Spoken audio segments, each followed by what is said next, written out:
윤석열 탄핵 심판을 앞두고 극심한 갈등과 폭력 사태가 표면화되고 있습니다. 거리에서는 시민과 경찰을 향한 폭력이 빈번하고요. 정치, 종교 지도자마저 극단적 발언을 일삼고 있습니다. 백혜련 의원 얼굴에 날계란이 날라왔지요. 경향신문은 전문가의 말을 인용해 현재 상황을 심리적 내전에서 거리의 내전으로 악화하는 위기라고 우려하며 정치권이 헌재 판결을 존중하고 국민 통합을 위한 메시지를 내야 한다고 지적했습니다. 이런 하나마나한 양비론, 중립을 주장하기 전에 누가 먼저 이런 폭력을 쓰고 있는지, 누가 미리부터 불복하려고 하는지 짚는 것이 언론의 할 일 아닐까요? 김영민! 윤석열이 국회 계엄 해제 요구한 가결 후 국회의원 체포 및 재계엄을 언급한 정황이 군 관계자들의 진술로 드러났습니다. 윤석열은 합참 결심지원실에서 김용현 전 국방부 장관을 질책하며 비상계엄을 재선포하면 된다라고 말한 것으로 전해졌습니다. 공수처는 이에 대한 합참 그리고 방첩사 관계자들의 진술을 확보했는데요. 또한 국회 계엄 해제 저지를 위한 정족수 검토 정황도 포착됐습니다. 이는 윤석열이 2차 계엄은 모색한 바가 없다고 말한 것과 배치돼 논란이 예상됩니다. 탄핵 심판의 변수로 작용될 수 있을지 주목됩니다. 김영민!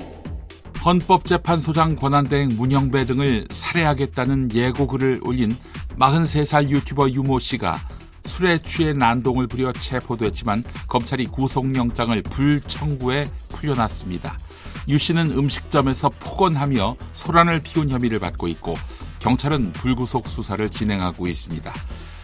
유 씨는 SNS를 통해 살해 협박글을 게시한 혐의로도 수사받고 있고 관련 사건이 영등포 경찰서로 병합됐습니다.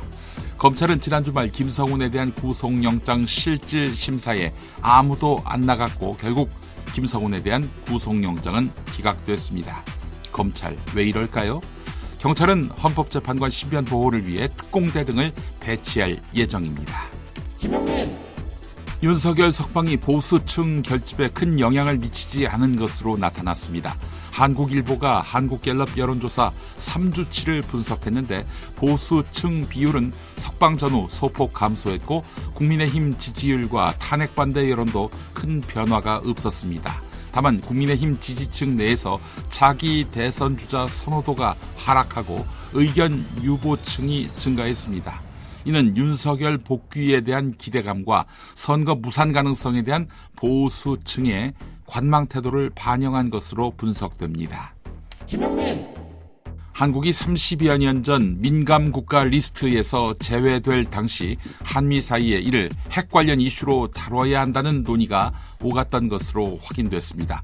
외교관 출신 위성락 민주당 의원이 공개한 1993년 외교 문건에 따르면 미국은 민감 국가 지정이 과학기술 협력에 영향을 미칠 수 있다고 시사했으며 한국은 비핵화 선언 등을 근거로 리스트 삭제를 요청해 1994년 한국은 제외됐습니다.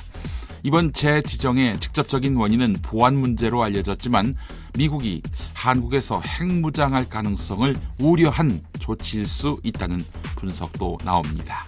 김영민!